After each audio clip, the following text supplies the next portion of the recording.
Rico and McCoy. Ginagawa ko to para sa amin. Para sa amin to ng anak ko. At Jerome. Kailangan magpakatotoo to inspire you. Ang karapat-dapat na manatili sa Dream Team ni Kuya. Text DB space name of housemate and send to 2366. 1 vote per sim per day. Pinoy Big Brother Dream Team sa ating ABS-CBN.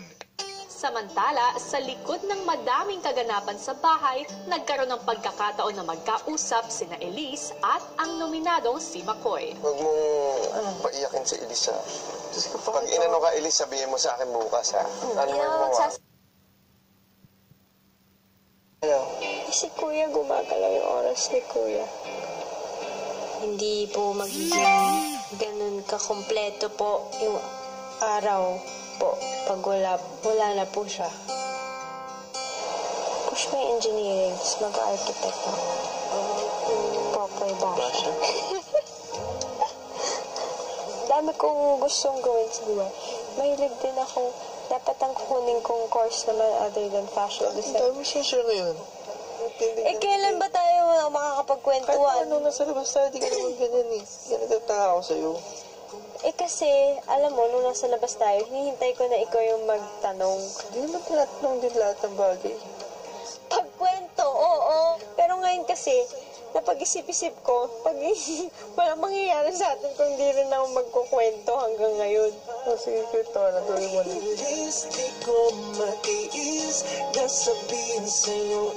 Sa araw-araw po, hindi po nawawala yung asaran po namin. Siya po kasi kuya yung nakaka-drive ko po sa mga kawirduhan ko po.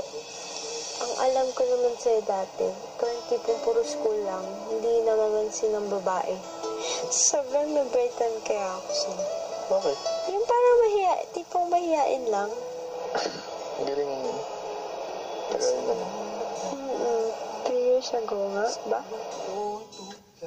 Ayaw ko po ipakita sa kanya, kuya, na nalulungkot ako. Kailangan kong iparamdam sa kanya na okay po ako para po maging okay din po siya. Pero para po sa akin naman, kuya, meron pong pangamba pero meron din pong alam ko pong magiging okay po kahit ano man nang mangyari. Gusto ko lang po maging andyan po para sa kanya po.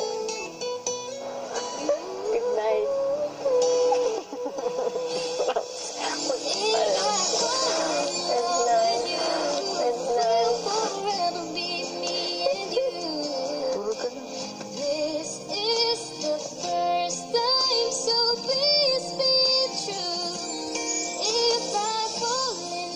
Panibagong hamong haharapin ng lahat ng housemates. Abangan sa pagbabalik ng Pinoy Big Brother Lucky Season 7.